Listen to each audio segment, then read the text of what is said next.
Bila hati terasa berat, tak seorang pun mengerti bebanku. Ku tanya Yesus, apa yang harus ku buat?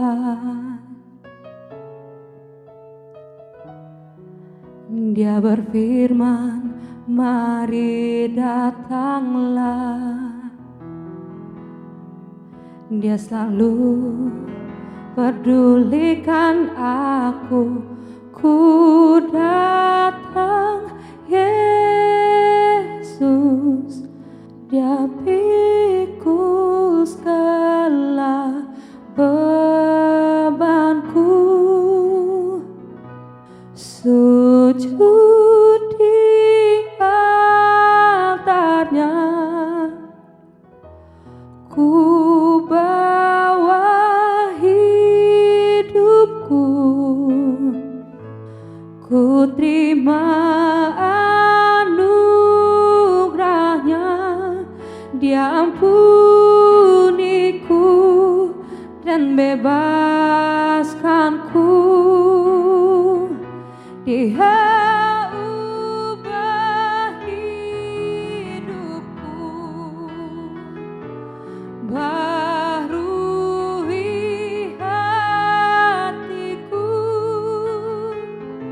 Sesuatu terjadi saat datang di altarnya. Sujud di altarnya, ku bawa hidupku. Ku terima anugerahnya, Dia ampuniku dan bebaskanku.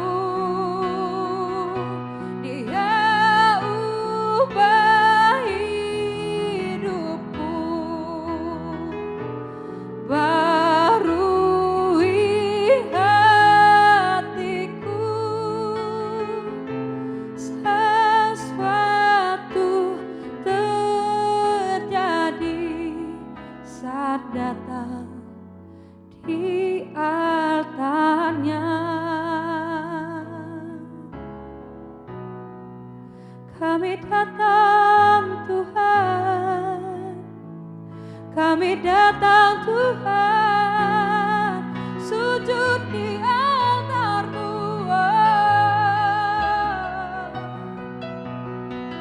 Membawa korban syukur kami.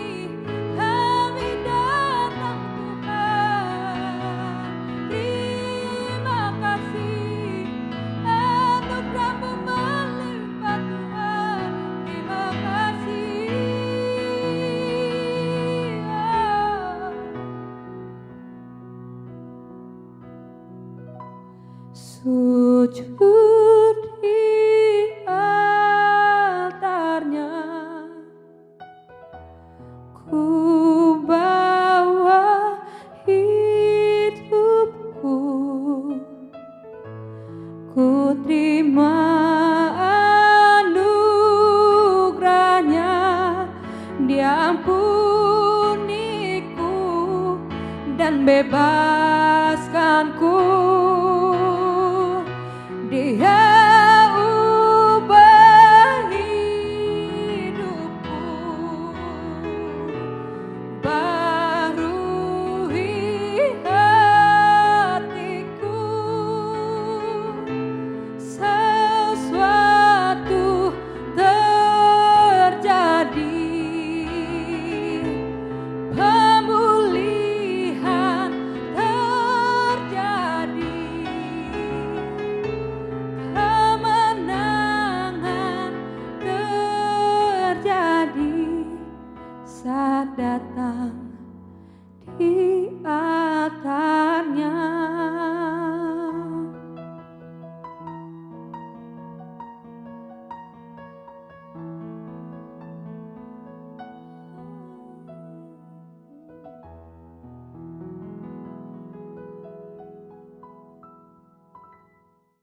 Shalom warga kerajaan Allah, selamat pagi. Apa kabar saudaraku sekalian?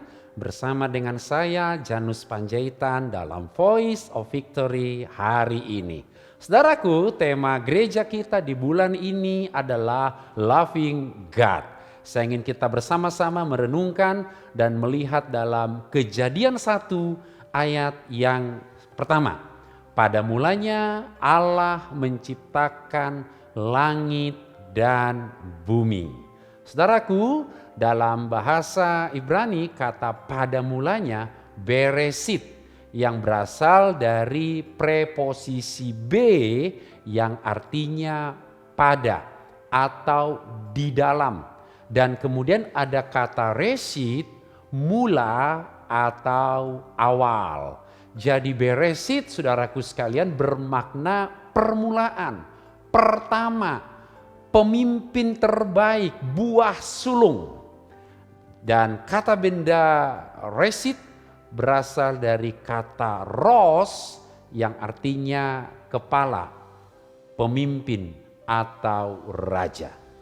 Jadi Allah pada awalnya ditunjukkan oleh penulis kitab Kejadian sebagai seorang pemimpin, sebagai seorang raja. Saudaraku, ayat ini juga menegaskan kepada kita bahwa pemerintahan universal Tuhan sebagai raja dengan otoritas mutlak di tangannya untuk melakukan apapun yang dia inginkan. Dalam ayat ini, prototipe pemerintahan pertama yang diperkenalkan oleh raja kita sebelum manusia pertama ada di muka bumi. Saudaraku, tujuan pemerintahan raja kita adalah untuk menjaga tatanan dan manajemen yang produktif di muka bumi. Raja kita memiliki sebuah kerinduan untuk merencanakan sebuah tempat yang ideal yang kita sebut dengan bumi. Penciptaan manusia untuk tujuan menjawab kebutuhan adanya sebuah pengelolaan, melayani manajemen di muka bumi. Dan Tuhan hendak menetapkan manusia sebagai wakilnya di bumi, sebagai representasinya di bumi. Itulah sebabnya kalau kita membaca dalam Kejadian 1 ayat yang ke-26, di sana disebutkan berfirmanlah Allah, baiklah kita menjadikan manusia menurut gambar dan rupa kita, supaya mereka berkuasa atas ikan-ikan di laut dan burung-burung di udara dan atas ternak dan atas seluruh bumi dan atas segala binatang melata yang merayap di bumi. Saudaraku, warga kerajaan Allah, kita menemukan bahwa ayat ini sedang menceritakan kepada kita motivasi ilahi dari raja kita untuk penciptaan manusia sesuai gambar dan rupanya Tuhan. Allah kita punya karakter kasih. Allah kita adalah kasih. Jika Allah adalah kasih, maka tindakannya secara alami, secara supranatural pun adalah kasih. Kasih memberi dan memberikan dirinya sendiri. Dia mau membagikan kekuasaan dan pemerintahannya. Dia mendelegasikan otoritas kepada kita manusia. Jadi ketika dia menciptakan manusia segambar dan serupa dengan dirinya, ini adalah sebuah tindakan kasih yang begitu luar biasa dan ajaib.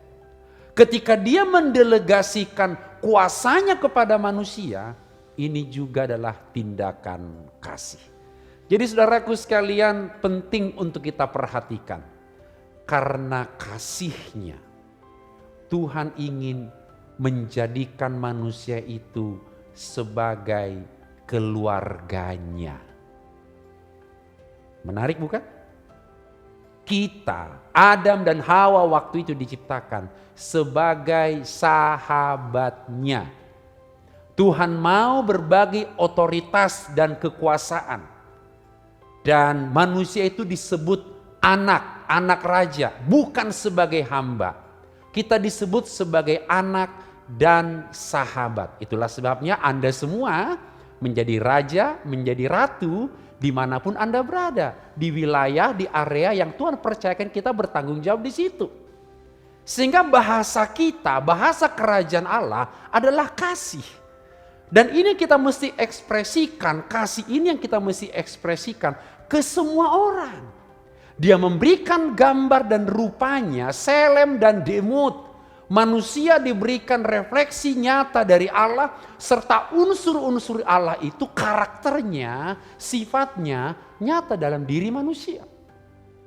Menurut gambar dan rupa Allah, dia artinya memasukkan, kita diciptakan di dalamnya sudah ada kemampuan untuk mengasihi Allah. Tuhan menginjeksi kemampuan mengasihi itu dalam penciptaan kita.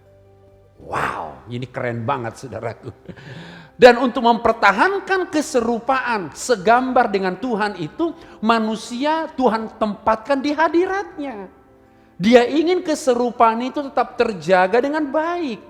Saudaraku ingat, penciptaan kita terbuat dari debu tanah, bahan dari bumi, dan kemudian dihembuskan dengan nafas, ruah dari Allah. Jadi kita terdiri dari manusia yang terbuat dari bahan bumi, dan satu sisi berikutnya kita berasal dari Allah, nafasnya diberikan bagi kita.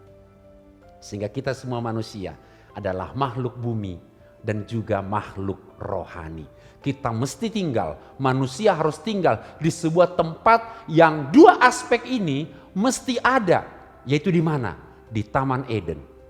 Sebuah tempat yang disebut dengan hadirat Tuhan. Saudaraku, Tuhan datang dan menciptakan hadiratnya, Taman Eden. Dia tanam hadiratnya di bumi. Inilah lingkungan yang paling ideal yang harus kita tinggal di situ. Apa itu? Hadirat Tuhan. Anda akan berhasil memerintah, melayani, berkuasa hanya kalau jika kita semua tinggal dalam hadirat Tuhan, hadirat Sang Raja. Hadirat Sang Raja itu mencerminkan kasih-Nya. Dia memberikan dirinya sendiri kepada Adam sebelum dia memberikan Hawa. Di hadirat Sang Raja tidak ada penghakiman, tidak ada kepentingan diri sendiri. Yang ada apa? Keintiman, keharmonisan. Dan kita bisa bekerja sama dengan rekan-rekan penguasa, rekan-rekan koloni yang lain. Dan orang yang suka dengan hadirat Tuhan, dia sedang mengasihi Tuhan. Dan dia akan mampu mengasihi sesama. Kalau seseorang mengasihi Tuhan, maka perintah Tuhan itu tidak berat. Karena didorong oleh rasa cinta kepada Tuhan. Saudaraku, lagi booming sekarang. Orang bilang persepuluhan itu boleh, ada yang tidak. Tapi saya mau mengatakan kepada kita, persepuluhan itu adalah firman Tuhan. Kalau engkau mengasihi dia, melakukan itu tidak akan berat. Karena kita sedang mengembalikan. Kita bukan pemilik. Tuhan mempercayakan kepada kita. Jadi kalau disuruh mengembalikan, harusnya tidak sulit. Karena mengembalikan bukan punya kita. Bahkan mungkin lebih dari 10% kita kembalikan kepada Tuhan. Saudaraku, semua yang tidak berada dalam lingkungan yang ideal pasti rusak. Kita manusia bumi dan kita manusia rohani. Dan di luar Tuhan kita pasti mati. Jadi prioritas kasih Tuhan adalah dia memberikan sifatnya kepada kita, menempatkan kita dalam hadiratnya. Tuhan tidak menetapkan di Taman Eden sebuah tradisi kesalehan. Bukan tindakan keagamaan. Tetapi apa? Hubungan kasih, keintiman, pengenalan satu dengan yang lain. Sehingga saudaraku sekalian, kalau prinsip ini begitu penting, Mengasihi Tuhan begitu penting. Hubungan kita dengan Tuhan begitu penting. Maka seharusnya semua pekerjaan kita, aktivitas kita, tradisi kita, bisnis kita, mesti kita bangun di atas hubungan kasih kepada Tuhan. Ingat saudaraku, pekerjaanmu hari ini wujud penyembahanmu kepada Tuhan. Aktivitasmu setiap hari wujud penyembahanmu kepada Tuhan. Pekerjaanmu, bisnismu yang kau kerjakan hari ini wujud penyembahanmu dia kepada Sang Raja. Penyembahan itu tidak selalu bicara tentang kita worship di gereja, enggak. Tapi tindakan kita sehari-hari sebagai refleksi kita mengasihi Tuhan. Saudaraku, jadi ketika Tuhan memberikan kita keserupaan dengan Dia, itu artinya kita mampu untuk mengasihi Tuhan. Kemudian ada hubungan kasih dengan Dia dalam hadiratnya. Ketika itu terjadi, kita mampu berkuasa, kita mampu melayani, kita mampu untuk mengelola, kita mampu untuk merepresentasikan kehadiran Tuhan dimanapun kita berada. Melalui bahasa kerajaan tadi, apa itu? Mengasihi sesama. Saudaraku, berkuasa dalam bahasa aslinya radah, kuasa untuk mengelola bumi. Dengan cara apa? Gaya hidup kerajaan Allah. Jadi kalau Yesus mengatakan, kasihilah musuhmu dan berdoalah bagi mereka yang menganiaya kamu. Itu adalah sebuah tanggung jawab kita bersama. Musuh aja kita kasihi loh. Orang-orang yang menganiaya kita doakan loh. Jadi Tuhan mau agar pikirannya, budayanya, nilai-nilai sorga, nilai-nilai raja terjadi di bumi. Inilah yang kita sebut dengan kesejahteraan bumi. Agar apa yang ada di sorga itu terjadi di bumi melalui kita. Saudaraku, kita semua adalah rock, representative of Christ's kingdom. Agen kerajaan Allah, pengelola alam ciptaan, duta besar kerajaan Allah. Jadi semua kita pagi hari ini saudaraku perlu meresponi kasih Tuhan itu. Kasih Tuhan yang besar. Dia mati mengembalikan kedudukan kita sebagai keluarga, sebagai anak. Dia mati menebus kita. Dia tidak sekedar memperbaiki kita, tapi menemukan dan mengangkat kita, mengadopsi kita menjadi anak. Dia berikan Roh Kudus, Sang Gubernur Jenderal itu ada dalam hidup kita. Dan kasih kita berapi-api kembali, menyala kembali bagi dia dan bagi orang-orang di sekitar kita. Itulah sebabnya Yesus mengatakan, kasihilah Tuhan Allahmu dengan segenap hatimu dan dengan segenap jiwamu dan dengan segenap akal budimu. Saya percaya pagi hari ini Tuhan menyertai, Tuhan menolong kita semua. Selamat mengasihi Raja kita dan selamat mengekspresikan bahasa kerajaan. Kasih, agape kepada semua orang, termasuk kepada musuh kita dan kepada orang-orang yang menganiaya atau menyakiti kita. Tuhan Yesus memberkati. Mari kita berdoa. Bapa, terima kasih berkat-Mu atas kami semua yang mendengarkan firman-Mu. Datanglah kerajaan-Mu, jadilah kehendak-Mu dalam hidup kami seperti di dalam sorga. Dalam nama Yesus, haleluya. Amin.